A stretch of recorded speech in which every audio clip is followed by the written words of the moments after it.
Good morning, tara basa na tayo nating libro guys. Magandang Balita, Biblia, 05 January 2025. Nandito tayo sa aklat ng unang Korinto, chapter 7. Mga katanungan tungkol sa pag-aasawa. Pakisabayan ako ng basa ng pare-pareho tayo dito matuto sa salita ng Diyos at sa history na rin ni Jesus. Tapos yung mga binata't dalaga dyan, yan, basahin nyo tong chapter na to kasi nakalagay sa kanya mga katanungan tungkol sa pag-aasawa. So, ibig sabihin yung mga gusto mag-asawa na dyan, basahin nyo muna ito. Unang Korinto chapter 7 verse 1, tungkol naman sa nilalaman ng inyong sulat, sinasabi ko sa inyo na mabuti sa isang lalaki na ang huwag mag-asawa. Aray ko. Ba't ganun? Verse 2, ngunit para maiwasan ang pakikiapid, bawat lalaki o babae ay dapat magkaroon ng sariling asawa. O yun na. Verse 3, dapat tuparin ng lalaki ang tungkulin niya sa kanyang asawa at gayon din naman ang babae. Verse 4, sapagkat hindi na ang babae ang may karapatan sa sarili niyang katawan kundi ang kanyang asawa. Gayon din naman, hindi na ang lalaki ang may karapatan sa sarili niyang katawan kundi ang kanyang asawa. Verse 5, huwag ninyong ipagkakait ang inyong sarili sa isa't isa malibang pagkasunduan. Ninyong huwag munang magsiping upang maiukol ninyo ang panahon sa pananalangin. Ngunit pagkatapos magsiping na muli kayo upang hindi kayo matukso ni Satanas dahil sa hindi na kayo makapagpigil. Verse 6, ang sinabi ko'y hindi utos kundi pag-unawa sa inyong kalagayan. Verse 7, nais ko sanang ang bawat isa ay makatulad ko, ngunit may kanya-kanyang kaloob mula sa Diyos at ang mga ito'y hindi pare-pareho. Verse 8, ito naman ang masasabi ko sa mga walang asawa at sa mga byuda, mabuti pa sa kanila ang manatiling walang asawa tulad ko. Verse 9, ngunit kung hindi sila makapagpigil sa sarili, mag-asawa na sila. Mas mabuti ang mag-asawa kaysa di makapagpigil sa matinding pagnanasa. Verse 10, ito naman ang inuutos sa mga may asawa, hindi mula sa akin kundi mula sa Panginoon, huwag makipaghiwalay ang babae sa kanyang asawa. Verse 11, ngunit kung siya'y hihiwalay, manatili siyang walang asawa o kaya'y muling makipagkasundo sa kanyang asawa at huwag rin namang palalayasin at hihiwalayan ng lalaki ang kanyang asawa. Verse 12, sa iba naman ito ang sinasabi ko, ako ang nagsasabi at hindi ang Panginoon. Kung ang isang lalaking mananampalataya ay may asawang di mananampalataya at nais nitong patuloy na makisama sa kanya, huwag niya itong hiwalayan. Verse 13, kung ang isang babaeng sumasampalataya ay may asawang di sumasampalataya at nais ng lalaking magpatuloy ng pakikisama sa kanya, huwag siyang makipaghiwalay. Verse 14, yung 13 guys, ulitin ko. Unang Korinto chapter 7 verse 13, kung ang isang babaeng sumasampalataya ay may asawang di sumasampalataya at nais ng lalaking magpatuloy ng pakikisama sa kanya, huwag siyang makipaghiwalay. Verse 14, sapagkat ang lalaking hindi pa sumasampalataya ay nagiging katanggap-tanggap din sa Diyos sa pamamagitan ng kanyang asawa, at ang babaeng hindi pa sumasampalataya ay nagiging katanggap-tanggap sa Diyos sa pamamagitan ng kanyang asawa. Kung hindi gayon ay magiging marumi sa paningin ng Diyos ang kanilang mga anak, ngunit ang totoo ang mga ito ay katanggap-tanggap sa Diyos. Verse 15, kung nais namang humiwalay ng asawang hindi mananampalataya sa kanyang asawang sumasampalataya, hayaan ninyo siyang humiwalay. Sa gayong mga pagkakataon, ang hinihiwalayan ay malaya na sapagkat tinawag kayo ng Diyos upang mamuhay ng mapayapa. Verse 16, anong malay ninyo, mga babae, yung verse 16 guys, anong malay ninyo, mga babae, baka kayo ang maging kasangkapan sa ikaliligtas ng inyong asawa? At kayong mga lalaki, anong malay ninyo, baka kayo ang magiging kasangkapan sa ikaliligtas ng inyong asawa? magpatuloy sa dating kalagayan sa buhay. Unang Korinto chapter 7 verse 17. Mamuhay ang bawat isa ayon sa ipinagkaloob sa kanya ng Panginoon at magpatuloy sa dati niyang kalagayan nung siya ay tawagin ng Diyos. Ito ang itinuturo ko sa lahat ng iglesia. Verse 18. Kung ang isang lalaki ay tuli na nang siya ay tawagin ng Diyos, huwag na niyang alisin ang mga palatandaan ng kanyang pagiging tuli. At kung hindi naman tuli nang siya tawagin, huwag na siyang mag-asam na magpatuli pa. Verse 19. Hindi mahalaga kung ang isang tao ay tuli o hindi, subalit ang mahalaga ay ang pagsunod sa mga utos ng Diyos. Verse 20. Manatili ang bawat isa sa katutubong kalagayan niya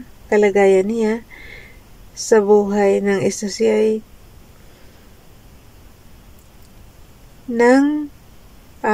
ulitin ko yung verse 20 guys, nalilito na naman yung mata ko. Okay, unang Korinto chapter 7 verse 20, manatili ang bawat isa sa katutubong kalagayan niya sa buhay nang siya ay tawagin ng Diyos. Verse 21, ikaw ba ay isang alipin nang tawagin ka ng Diyos? Huwag mong intindihin iyon. Ngunit kung may pagkakataon kang maging isang malaya, samantalahin mo. Verse 22, ang isang alipin noong tawagin ng Panginoon ay malaya na dahil sa Panginoon. Gayon din naman ang taong malaya nang siya tawagin ni Kristo ay naging alipin ni Kristo. Verse 23, malaking halaga ang ipinantubos sa inyo ng Diyos. Huwag kayong paalipin sa mga tao. Verse 24, mga kapatid,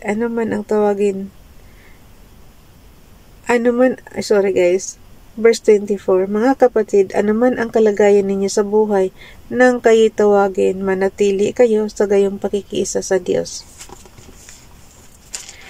Tungkol sa mga walang asawa at mga byuda. Unang Korinto chapter 7 verse 25. Tungkol naman sa mga taong walang asawa, wala akong maibibigay na utos mula sa Panginoon, ngunit magbibigay ako ng aking opinyon bilang isang taong mapagkakatiwalaan sapagkat kinahabagan ako ng Panginoon. Verse 26, dahil sa matinding kahirapan sa kasalukuyan na akala kong mabuti pa sa isang tao ang manatili sa kanyang kalagayan. Verse 27, ikaw ba ay isang lalaking may asawa na? Huwag ka makipaghiwalay, wala ka bang asawa?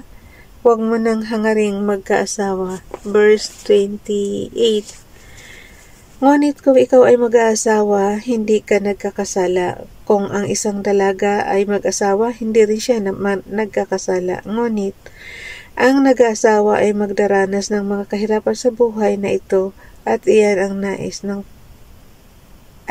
nais kong maiwasan ninyo. Verse 29, mga kapatid, ito ang ibig kong sabihin, malapit na ang wakas ng Panginoon. Kaya't mula ngayon, ang may asawa ay mamuhay na parang walang asawa. Verse 30, ulitin ko yung verse 29 guys. Mga kapatid, ito ang ibig kong sabihin, malapit na ang wakas ng panahon. Kaya't mula ngayon, ang may asawa ay mamuhay na parang walang asawa. Verse 30, ang mga nananangis na parang di nananangis, ang mga nagagalak na parang di nagagalak, ang namimili na parang walang ari-arian. Verse 31, at ang mga may tinatamasa sa sanlibutan ito na parang wala silang tinatamasa, sapagkat ang lahat ng bagay sa daigdig na ito'y hindi na magtatagal. Verse 32, ayan, panahon pa to ni na mga apostol Pablo.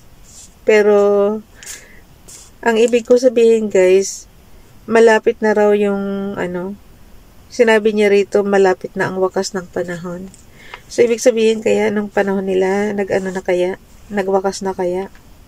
Kasi ibang generation na tayo, guys.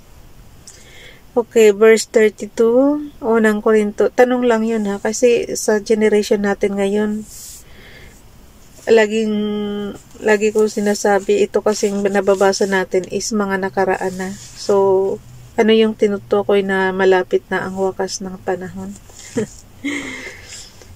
Okay, verse 32.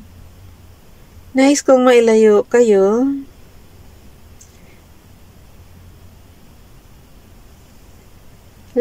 verse 32 guys, unang Korinto chapter 7 verse 32. Nais kong mailayo kayo sa mga alalahanin sa buhay.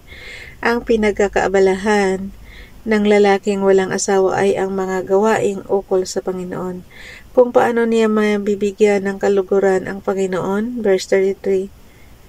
Ngunit ang pinagkakaabalahan ng lalaking maisawa ay ang mga bagay na sanlibutan ito, kung paano niya mabibigyan kaluguran,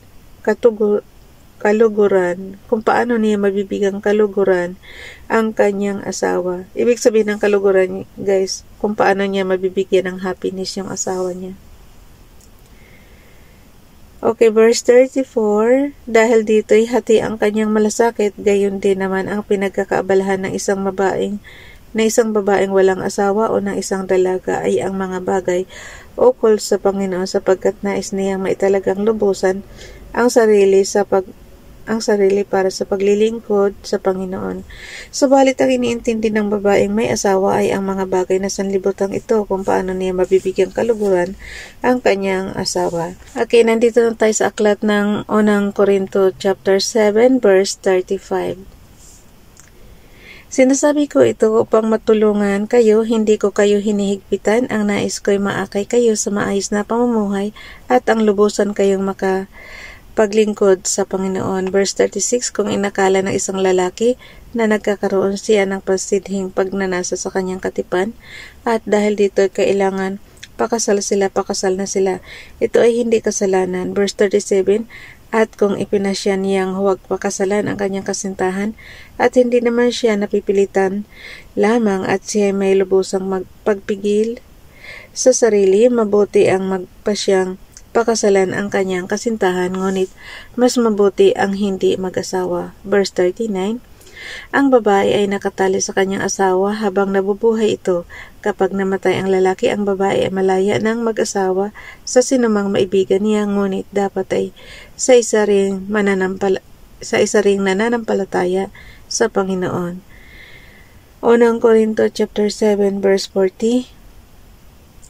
Subalit sa aking palagay, higit siyang magiging maligaya kung mananatili siya sa kanyang kalagayan bilang byuda. Iyan ang palagay ko, at sa palagay ko na may nasa akin din ang Espiritu ng Diyos. Bukas na itong chapter 8 guys. Bye everyone. God bless.